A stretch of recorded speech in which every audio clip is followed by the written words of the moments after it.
हाय everyone, अस्सलाम वालेकुम and welcome back again to my YouTube channel. कैसे हैं जी आप सब लोग? उम्मीद है सब खैरियत से होंगे और मैं भी अल्हम्दुलिल्लाह बिल्कुल ठीक हूँ। तो आज की वीडियो में घर के नॉर्मल काम ही चल रहे होंगे क्योंकि एज सच जो मेरा मेजर पार्ट जो मैं प्ले कर रही हूँ इस टाइम वो एज ए हाउसवाइफ ही है।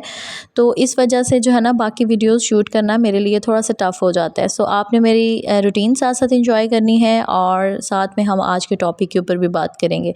तो मेरी प्यारी प्यारी बहनों और बेटियों, बहुत ज़रूरी और अहम बातें हैं जो मैंने आप लोगों के साथ आज करनी है, आपको मैंने समझानी है।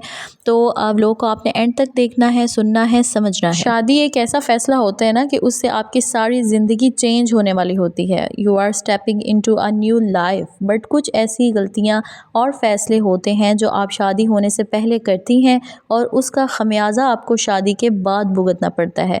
तो सबसे पहले तो शादी का मतलब और मकसद समझ लेते हैं। और ये बात तो मैं हमेशा से कहती हूँ कि ये जो जेन ज़ी है ना, नई जनरेशन, इसको अपनी बात कन्वे करना, समझाना बड़ा मुश्किल है क्योंकि हर चीज़ के बारे में इनके अपने नज़रिए होते हैं। खैर, शादी का मैं ज़रा आपको एक मकसद क्लियर कर देती हूँ। तो इसके 3 मकसद हैं। सबसे पहला मकसद है औलाद। ठीक है, शादी इसलिए करते हैं मर्द हज़रात और उनकी फ़ैमिलीज़ के वो आगे जो है जनरेशन को बढ़ा सकें, बच्चे पैदा कर सकें। तो पहला मकसद तो हो गया ये। दूसरा जो मकसद है इसका वो है रिस्पॉन्सिबिलिटी, ज़िम्मेदारी, यानी कि होम मैनेजमेंट। मैं ये सारी बातें आपको इसलिए बता रही हूँ कि शादी से पहले आपको इन सारी चीज़ों के लिए अपने आप को प्रिपेयर करना है, मेंटली भी प्रिपेयर करना है, फ़िज़िकली भी प्रिपेयर करना है। और तीसरी चीज़ ये कि बस अगर आपकी शादी हो जाती है तो आपने अपने शौहर को सब कुछ मान लेना है और उसके मुताबिक ही ज़िंदगी गुजारनी है। सो अपने दिमाग में ये चीज़ भी आपने क्लियर कर लेनी है। आपकी लाइफ अब सिर्फ आपकी अपनी ही नहीं रह जाएगी, बल्कि उसको कंट्रोल करने के लिए, आपकी लाइफ के डिसीजंस लेने के लिए अब आपकी ज़िंदगी में एक पार्टनर शामिल होने वाला है। शादी का इमेज तो आई थिंक सो आपको काफ़ी हद तक क्लियर हो गया होगा। अब चलते हैं जी अपने मेन टॉपिक की तरफ कि वो कौन सी गलतियां हैं जो आपको शादी से पहले नहीं करनी। सबसे पहली बात तो ये कि शादी के आउटफिट में स्लिम, स्मार्ट और हसीन नज़र आने के लिए ना बच्चियाँ अक्सर फौरी वेट लूज़ के चक्कर में अनहेल्दी डाइट ऑप्शंस पर आ जाती हैं। या बाज़ दफ़ा कुछ बच्चियाँ तो ऐसे करती हैं कि बिल्कुल खाना पीना ही छोड़ देती हैं या खाना ब्राय नाम करके साथ में गर्म कहवे स्टार्ट कर देती हैं पीना। कभी ज़ीरा वाटर पी रही होती हैं, कभी ग्रीन टी पी रही होती हैं और कुछ दालचीनी का कहवा वगैरह वगैरह, जिसका नुकसान अक्सर इस सूरत में होता है कि हाई ब्लड प्रेशर होना शुरू हो जाता है या फिर ब्लड प्रेशर लो होना शुरू हो जाता है। इस तरह के मसले मसाइल बन जाते हैं। स्टमक जो है वो बहुत ज़्यादा हीट अप हो जाता है और उसकी वजह से जो है ना एक्नी के मसले स्टार्ट हो जाते हैं। और ये सारे मसले जो है वो मैं अपनी फैमिली की बच्चियों में देख चुकी हूँ, इसीलिए आप लोगों के सामने हाईलाइट कर रही हूँ। और मेरी एक जो कज़िन है उसको तो एक्नी का इतना सीवियर प्रॉब्लम हो गया था कि मेकअप आर्टिस्ट के लिए उसकी एक्नी को हाइड करना बहुत मुश्किल हो गया। सेम सिचुएशन मेरी सिस्टर इन लॉ के साथ बनी थी। उसके भी डाइटिंग करने की वजह से और एक्सट्रीम वेट लॉस करने की वजह से स्टमक हीट अप हो गया हुआ था और इसकी भी इतनी ज़्यादा एक्नी हो गई थी कि देखें, एक शादी वाला दिन तो नहीं होता जिसमें लोगों ने आपको देखना होता है, चलें उस दिन तो मेकअप कवर कर भी लेता है। शादी के बाद जो है वो दुल्हन को देखने दिखाने का एक लंबा सिलसिला स्टार्ट हो जाता है, दावतें वगैरह होती हैं। तो आपकी स्किन का फ्रेश रहना, आपकी स्किन का ग्लो करना भी उतना ही इंपॉर्टेंट है जितना कि आपका स्लिम और स्मार्ट दिखना। ठीक है, और इस तरह डाइटिंग वगैरह करके वेट लॉस तो हो ही जाता है, लेकिन चेहरा मुरझा जाता है, पेलनेस हो जाती है और फिर लड़कियां इधर उधर चक्कर खा के गिरी हुई होती हैं क्योंकि बॉडी वीक जो हो जाती है। तो इन सब का नुकसान फिर ये भी होता है कि अल्लाह ना करे कंसीव करने में भी बाद में जो है वो इश्यूज़ बन जाते हैं। तो आपको मैं यही सलाह दूंगी कि अगर आपने स्मार्टनेस की तरफ जाना भी है तो अनहेल्दी अप्रोचेस यूज़ करने से बाज रहें, बल्कि किसी डाइटिशियन से मशवरा करके हेल्दी वे में वर्कआउट के साथ और हेल्दी डाइट प्लान के साथ जो है वो वेट लूज़ करें। या फिर दूसरी चीज़ ये कि आप इंटरमिटेंट फास्टिंग की तरफ भी जा सकती हैं। इंटरमिटेंट फास्टिंग जो है इसका पूरा तरीकाकार, इसकी डिटेल वीडियोज़ आपको यूट्यूब पर भरी पड़ी हैं, आपको मिल जाएंगी, वहाँ से सीखें और इस चीज़ को प्रैक्टिस करें। उसके बाद जो दूसरी मोस्ट इंपॉर्टेंट बात आप लोगों ने याद रखनी है वो ये कि choose your makeup artist very carefully. मुझे अपना शादी का दिन नहीं भूलता है, वो मेरी एक गुड मेमोरी बनने के बजाय एक वर्स्ट मेमोरी बन चुकी है। और अपने हस्बैंड और अपने ससुराल वालों के सामने जब भी उस दिन की बात होती है, मेरे बारात वाले दिन की, तो हमेशा जो है ना मुझे एम्बेरसमेंट ही फील होती है। अच्छी खासी एजुकेटेड बंदी हूँ मैं, लेकिन जो है वो कुछ लेजीनेस की वजह से कह लें या फिर मेरा इतना टफ स्केड्यूल था उस टाइम का भी।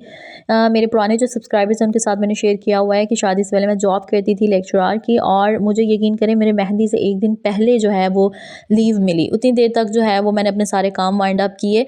तो इस सिलसिले में जो मेकअप आर्टिस्ट बुक करने वाला काम था ना, वो मैंने कुछ और मेंबर्स, अपनी फैमिली मेंबर्स के ऊपर डाल दिया, और उन्होंने भी सिर्फ पिक्चर्स देखकर जो है ना वो आर्टिस्ट बुक कर ली। ये नहीं देखा कि इसका रियलिटी में काम किस तरह का है। और बस फिर मैंने भी जो है ना बिना किसी से फीडबैक लिए, जहाँ मेरी बुकिंग हुई थी बारात वाले दिन, जाके वहाँ पे बैठ गई, और उस बंदी ने मुझे ऐसा तैयार किया कि मैं अपनी एज से 10-15 साल बड़ी लगना शुरू की। मेरा हेयर स्टाइल इस तरह का बना दिया, मेरे लिप्स की शेप ही प्रॉपर्ली चेंज कर दी। और तो और मेकअप आर्टिस्ट जो है ना ये पैसे भी पहले ही सारी एडवांस पेमेंट ले लेती हैं, ताकि बाद में जो है ना कस्टमर को क्लेम करने लायक रहे ना। खैर मेरे साथ तो ये मिसहैप हो गया, और सिवाय अफसोस के अब क्या ही किया जा सकता है। इसलिए आप लोगों को मैं ये सलाह दे रही हूँ कि जितना भी आप बिजी हैं, कोई भी रीज़न है, आप लोगों ने अपना जो मेकअप आर्टिस्ट बुक करना है उसको बिल्कुल देखभाल के बुक कीजिएगा। उसके साथ ये पहले ही डील कर लेनी है कि इस तरह का मुझे हेयर स्टाइल चाहिए, इस तरह का मुझे बेबी मेकअप चाहिए। अगर इस तरह का नहीं होता है तो मैं आपको पेमेंट नहीं दूंगी। आप पेमेंट भी उसको जो है ना वो एडवांस अगर देना है तो सिर्फ 25% उसको पे करें, बाकी का उसको कहें 75% आपको तब पे करूँगी जब मेरा मेकअप कंप्लीट हो जाएगा। तो फॉर गॉड सेक इस चीज़ को ईजी मत लीजिए, बाद में आप लोगों का फ़ोटो शूट भी होता है, और ये जो मेमोरीज होती हैं ना वो मूवी की सूरत में, फ़ोटोशूट की सूरत में सारी ज़िंदगी रहती हैं। तीसरी इंपॉर्टेंट एडवाइस मैं ब्राइडल आउटफिट के हवाले से करूँगी और जूते के हवाले से करूँगी। ब्राइडल आउटफिट जो है, आप अगर डिज़ाइनर लेते हैं तो आपको पता है तकरीबन 4 लाख 5 लाख यहाँ तक जाता है। जो पाकिस्तान के अंदर डिज़ाइनर आउटफिट्स अवेलेबल हैं वो इसी रेंज के अंदर जाते हैं, कम से कम भी 2.5 लाख 3 लाख तक तो जाता ही है। और अगर आप कोई नॉन डिज़ाइनर लोकल जोड़ा सेलेक्ट करते हैं ना अपने वेडिंग आउटफिट के तौर पर, तो उसके आपको नुकसानात ही हैं। पहला नुकसान ये है कि ज़ाहिर बात है वो उस तरह की ग्रेस, उस तरह की फॉल, उस तरह की लुक्स नहीं आएंगी जैसे कि डिज़ाइनर लहंगा की आती हैं।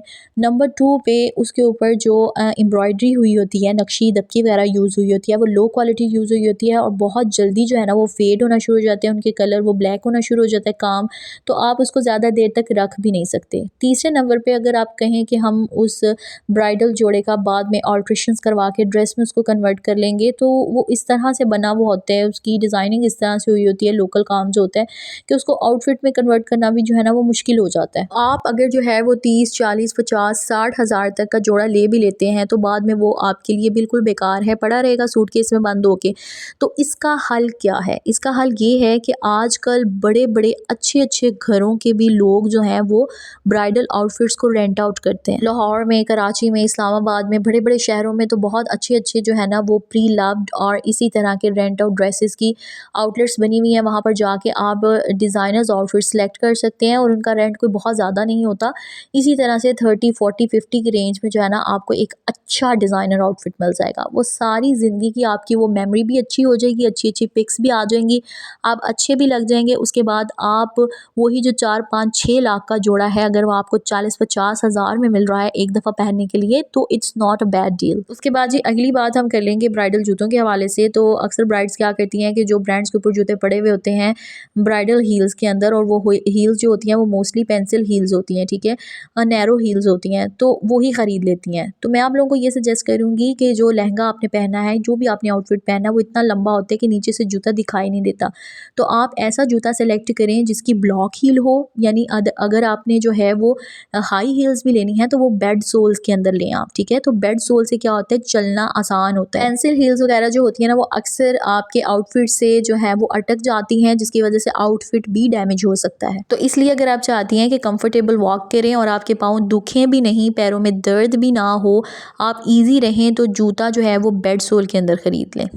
ठीक हो गया जी। तो यही थी मेरी 3 मोस्ट इंपॉर्टेंट एडवाइसेस। अगर आप लोगों को ये वीडियो अच्छी लगी है, कुछ भी आप लोगों की हेल्प हुई है इस वीडियो से, तो वीडियो को लाइक करना मत भूलिएगा, और कमेंट सेक्शन में बताइएगा कि अगर आप मज़ीद इन टॉपिक्स के ऊपर इन सीरीज़ को आगे कंटिन्यू करवाना चाहते हैं तो फर्दर भी मैं इसके ऊपर वीडियोज़ बनाऊँगी।